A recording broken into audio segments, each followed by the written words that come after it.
नेता, बैरिस्टर और पत्रकार की मध्य हुई चर्चाओं की एक झलक।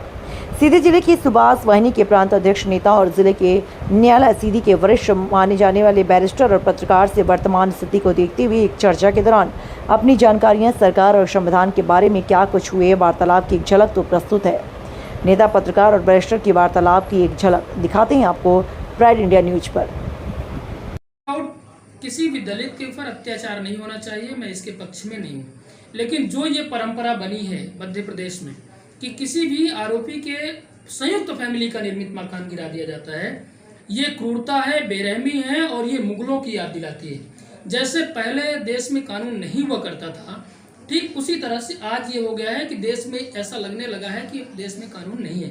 मध्य प्रदेश की सरकार जून में एक पत्र जारी करती है कि किसी भी व्यक्ति का, चाहे वो सरकारी जमीन पर ही बना हो, अतिक्रमण भी हो, तब भी उसका घर नहीं गिराया जाएगा, किसी की गोमती तक नहीं हटाई जाएगी। फिर एक ऐसे व्यक्ति का मकान गिरा दिया जाता है जिसके घर में बूढ़ी दादी बिलखती है, माँ बाप रोते हैं, परेशान होते हैं। किसी के कुकर्मों की सजा पूरे परिवार को क्यों दी जा रही है? ये कैसा मध्य प्रदेश बना रहे हैं शिवराज जी? और बड़ा विषय ये है कि पूरे मध्य प्रदेश में ब्राह्मणों को शिवराज सरकार निशाने में ले रही है और पूरी तरीके से जहां भी देखती है कि ये कहीं फंस रहे हैं तो पूरे परिवार को तबाह कर रही है। ये मैं खुले मन से कह रहा हूं और ये बहुत गलत बात है। हाँ, ये बात हो रहा है कि शिवपुरी में जो घटना हुई थी, शिवपुरी की घटना मेरे संज्ञान में अभी जब ये दसमत जी का मामला आया तब संज्ञान में आई है और मुझे लगता है कि पूरे मध्य प्रदेश को तभी अभी पता चला है। पर विषय ये है कि जो चीज़ें वायरल होती है उस पर शिवराज जी कार्यवाही करते हैं, लेकिन जो चीज़ें वायरल नहीं होती है और लोग प्रताड़ित होकर आत्महत्या कर लेते हैं उस पर कार्यवाही क्यों नहीं करते हैं?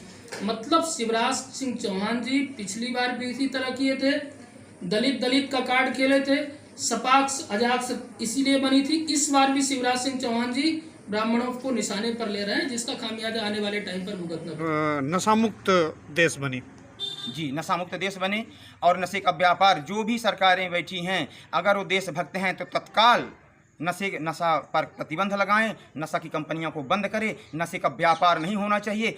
और अगर वो नशे का कारोबार व्यापार नहीं बंद करवाती हैं तो ये सिद्ध होता है कि वो राष्ट्रभक्त नहीं हैं, वो नशे के कारोबारी हैं। और हम भारत की जनता से अपील करते हैं, बात को रखिए उनसे कि तत्काल नशे पर प्रतिबंध सरकार लगाए और भारत की जनता को सबको कहिए सरकार आप नहीं बदलेंगे तो नशे का व्यापार होता रहेगा और आए दिन हम उस घटना के हम आप सब शिकार एक न एक दिन होते जिम्मेदार भी होंगे और नशा बंद हो जाएगा तो इस हमारे समाज से सारी चीज़, यानी ये इस तरह से जो नशा के बाद जो आदमी का बुद्धि विवेक काम करना बंद कर देता है वो अपने जगह पर कहने ये चीज़ सुधार होगा और ऐसी घटनाएं समाज में नहीं होंगी। शेष इसी के साथ सादर जय हिंद, जय भारत। ये विधान सही है या गलत है जिस तरह से ये पूरा कांड हुआ है? आपका हमारे चैनल में बहुत बहुत स्वागत है। जिस तरह से ये सीधी विधानसभा में जिस तरह से देखा जा रहा है, शुक्ला परिवार को एक मुजरिम प्रवेश शुक्ला को बनाया गया पेशाब कांड को लेकर के, जहाँ दसमत कौर कह रहे हैं कि हमारा वीडियो भी नहीं है, हम हैं भी नहीं। लेकिन भारत देश में क्या दो विधान कैसे हो सकते हैं?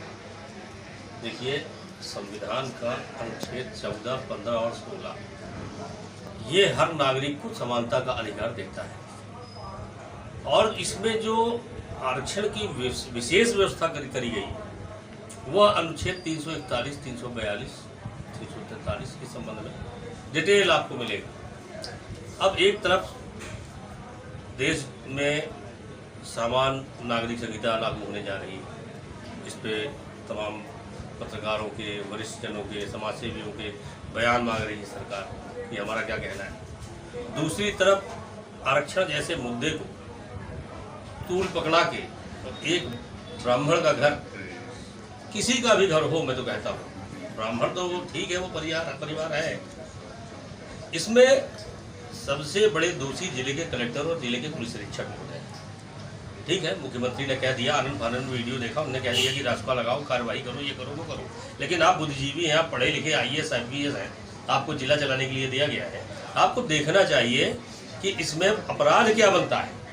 वही व्यक्ति जिसको आदिवासी बताकर तूल पकड़ाया गया है, वही व्यक्ति समाज में साथ में प्रवेश शुक्ला के बैठ के दारू पी रहा है, तो वो आदिवासी नहीं है, तब वो समानता का अधिकार लेके दारू पी रहा है। वही आदिवासी प्रवेश शुक्ला के घर में बराबर अंदर बाहर हो रहा है, घर की व्यवस्था देख रहा है, तब वो आदिवासी और अछूत नहीं है।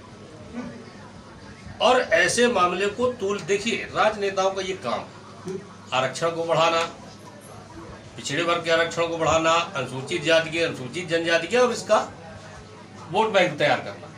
वास्तविकता जो है वो जमीनी बात ये है कि वो भी एक नागरिक है और अनुच्छेद 14, 15, 16 जो संविधान का है वो समान आचार व्यवहार की बात करता है। ऐसे में आरक्षण की व्यवस्था करके दो भाग करना इस समाज को, ये खुद ही सरकार गलत कर रही है। पहले तो वो दो दाल चावल जो खा रहा है वही हम भी खा रहे हैं, वो जो भोजन ले रहा है वही हम भी ले रहे हैं, वो जो श्वास ले रहा है वही हम भी ले रहे हैं। आपने एक तो आरक्षण की व्यवस्था को अभी तक मिटाया नहीं, कहीं मंडल आयोग लाया, कहीं 10 साल के लिए जो बढ़ने के बाद वो उसकी अवधि समाप्त होनी थी उसको बढ़ाया, और अब अच्छा खासा एक वोट बैंक तैयार करके इसको राजनीतिक टूल पकड़ाया जा रहा है। चाहे कांग्रेस हो, चाहे भारतीय जनता पार्टी हो, चाहे कोई भी राजनीतिक दल हो, समाज को 2-3 भागों में विभाजित करके अपना वोट बैंक एक तैयार कर रहा है, जिसका खामियाजा ये भोगना पड़ रहा है। ब्राह्मणों को एक होने की जरूरत क्यों पड़ी? इसलिए पड़ी कि तुमने जाके एक तो उस वीडियो की जांच नहीं कराई। सीधी के जो प्रशासनिक अधिकारी हैं हमारे, इनको चाहिए था कि उस वीडियो की प्रशासनिक जांच कराते। आईटी सेल आपके अंडर में है, उसकी प्रशासनिक जांच कराने जाने के बाद यदि कोई मनोत्तेजक पदार्थ के सेवन के पश्चात इस तरह का कृत्य कर रहा है तो अपराध की श्रेणी में नहीं है प्रथम दृष्टया। यदि उसने शराब पी रखी है, वो उसका मानसिक संतुलन गड़बड़ है, तो आपराधिक कृत्य नहीं माना जा सकता, पहली बात। दूसरी बात, यदि मान भी लिया जाए कि उसका कृत्य जो है उसने होश हवास में ये कृत्य किया है, तो वो क्षमता युक्त नहीं है, बिल्कुल सही बात है। लेकिन उसने ना गाली गलौज की है उस वीडियो में, ना उसने उसको जान से मारने की धमकी दी है, ना कोई मारपीट की है। वो खड़े होकर सिगरेट पी रहा है और शराब के नशे में ऐसा प्रतीत हो रहा है कि शराब के नशे में दोनों है। क्योंकि वो जो फरियादी है वो 3 बार कह चुका कि मैं नहीं वीडियो में नहीं हूँ।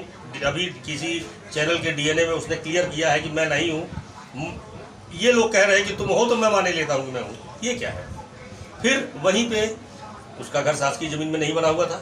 शासकीय ज़मीन में बना होता तब भी एक राजस्व की प्रक्रिया है कि उसको नोटिस देने के बाद आप उसको बुलाएंगे, उसका जवाब लेंगे। यदि वो आपके कानूनी दायरे में नहीं उतरता है तो डिसमेंटल करेंगे उसका घर। लेकिन शासकीय भूमि हो तब, यदि निजी भूमि में है, ग्राम पंचायत की भूमि में नहीं है, अपने उसकी निजी भूमि में, पट्टे की भूमि में उसने घर बनाया है और अनुमति नहीं ली है, तो आपके पास क्या व्यवस्था है?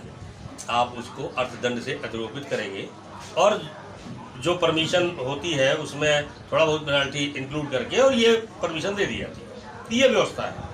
लेकिन घर डिसमेंटल नहीं किया जाता। उस घर में प्रवेश शुक्ला ही नहीं रहता था, उसमें उसके पूरे परिवारजन, उसकी पत्नी, उसके पिताजी, उसकी माताजी, उसकी बूढ़ी माता, चाचा वगैरह सब रहते थे। उनने क्या अपराध किया था? आपने गया आप गए और आनंद फानंद में उसका घर गिरा दिया।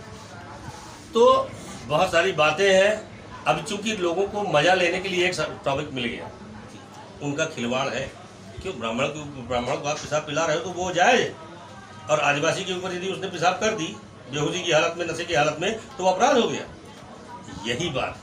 समान नागरिक संहिता, समान आचार संहिता को आप लागू करो, सबको बराबर का दर्जा दो। ना कोई आदिवासी रहेगा, ना कोई पिछड़ा रहेगा, सब एक नागरिक की हैसियत से सब रहेंगे। ये सब बातें ही खत्म होंगी। हाँ, अब यहाँ पे दूसरी बात यह है कि इनका वोट बैंक नहीं बन पाएगा। जो ये कांग्रेस और बीजेपी और जो भी दल है राजनीति, वो अपना जो ये कहते हैं कि आदिवासी SC ST मेरे हैं, वो कहते हैं SC ST मेरे हैं। अरे तुम दोनों की लड़ाई में एक बेचारा निरपराध व्यक्ति का घर चला गया, उसके लड़के के ऊपर FIR रासुका लगा दी। कौन सा राष्ट्र और राज्य का के विरोध में उसने कौन सी ऐसी गतिविधि कर दी थी? इस बात को केवल राजनीतिक लोग तूल ले रहे हैं। वास्तव में संविधान में संशोधन होना चाहिए, आरक्षण की व्यवस्था समाप्त होनी चाहिए। यदि आपको महसूस होता है तो आप उनका स्तर बढ़ाने के लिए आर्थिक आरक्षण का आधार दीजिए। जिस तरह से जम्मू कश्मीर से ब्राह्मणों को हटाया गया, क्या शिवराज सरकार मध्य प्रदेश से ब्राह्मणों को हटाना चाह रही है? क्या शिवराज सरकार तो ब्राह्मण को फांसी चढ़ा देना चाहती है। मैंने अभी हमारी आपसे भी बात हो रही, जो आप बोले ना कि 2020 में पेशाब पिलाई गई, क्यों कुछ नहीं हुआ? यदि उसी समय कुछ हो गया होता तो ये आज नौबत ना आती। ये दुष्परिणाम है उसका। देश की सरकारें तो कामचोर बना के रख दी है आदमी को। फ्री गल्ला, बच्चा पैदा होने से लेकर मृत्यु तक आप उसके पूरे इंतजाम कर रखे हैं। ना वो आज खेती करने लायक है, ना मजदूरी करने लायक है, आप फ्री में सुविधाएं मुहैया करा रहे हैं। ऐसे कांड नहीं होंगे जब आदमी के पास कोई काम नहीं रहेगा तो वो दरुआ तो पिएगा। फ्री का गल्ला पाया, 1 रुपए किलो गल्ला पाया, 10 सदस्य है, 50 किलो उसके घर में आया हर महीने, आधा बेचा आधा दारू पिया, कुछ काम करने को है नहीं। लड़की की शादी के लिए सरकार पैसा दे रही है, बच्चा पैदा होने पर सरकार पैसा दे रही है, गैस सिलेंडर में सब्सिडी दे रही है, क्या क्या नहीं दे रही है? तो कामचोर बना दिया। कांग्रेस सरकार कह रही है कि जिस तरह से वीडियो वायरल किया गया उनको शाबाशी देना चाहिए।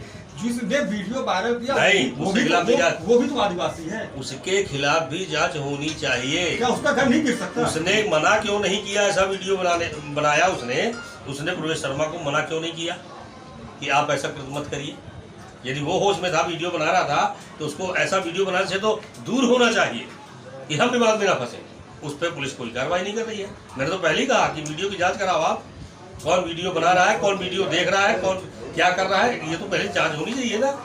बिना जांच के आपने उठा के रखा दिया, घर गिरा दिया किसी का, उसके पास कोई जीवन का आधार नहीं है, किसान का बेटा है। नहीं, इसके बाद सुनने में आ रहा है कि आप लोग कोर्ट जा रहे हैं, उस ब्राह्मण के पक्ष में आप लोग कोर्ट जाए, क्या लगता है कि क्यों न जाए? क्यों ना जाए? तुम एक आदिवासी को इनाम दे रहे हो, उसके चरण रज पी रहे हो कि क्या कर रहे हो, नहीं जानते। उन्होंने उस आदिवासी को क्यों बुलाया? जांच क्यों नहीं कराई इसी स्तर पर? वहाँ आपको जब ये संज्ञान में मामला आया था तो अपराधी और फरियादी दोनों को बैठाना था और वीडियो की जांच कराई जानी थी। उसके बाद जो होता उसके खिलाफ एक्शन हम ले दो। आपने तो आनंद फानंद में पूरे प्रशासन को बोल दिया कि उसको लेके आओ हमारे बंगले, आपने बड़ा तमगा हासिल कर लिया ब्राह्मण घर गिरवा के। तब आप भोगो, अभी चुनाव आने वाला है, बड़ी अच्छा खासा राजनीतिक मुद्दा मिला है। अरे आरक्षण को अभी भी खत्म करो, आर्थिक आधार पे दो, लोगों को आर्थिक मदद करो। आप जो अक्षम है उनके बच्चों को आप देखिए, इस संसार में मूलभूत सुविधाएं जो आदमी की है वो रोटी, कपड़ा और मकान है, और उसके बाद दूसरी शिक्षा और चिकित्सा। ये 5 जो आवश्यकताएं हैं इनको आप मुहैया कराओ, बाकी आप सब बंद कर दो। अरे पब्लिक के टैक्स के पैसे को आप बांट रहे हो रबड़ी जैसे। क्या तुम्हारे पिताजी खजाने में जमा करके गए थे? आप रैली बुलाते हो, ग्राम पंचायत के सचिव पटवारी सब गाड़ियां भर के लेके जाते हैं वहाँ, वो भी किसी के बाप बेटे हैं, उनके भी कोई पत्नी बच्चे हैं, आपकी सेवा में लगे हैं, पूरे ग्राम पंचायत को लेके जा रहे हैं। और एक्सीडेंट हो गया तो आप 10-10 लाख मुआवजा दे रहे हो, अपनी जेब से दे के बताओ ना। आप लोग कोर्ट जा रहे हैं? हम बिल्कुल कोर्ट जाएंगे और तैयारी हो गई है। 197 CRPC की नोटिस में जारी कर रहा हूँ, अपराध की सूचना, और ये इनके द्वारा किया गया तो गंभीर आपराधिक प्रतिक्रिया कृत्य है, इसके खिलाफ जो हो सकेगा हम लोग लड़ेंगे।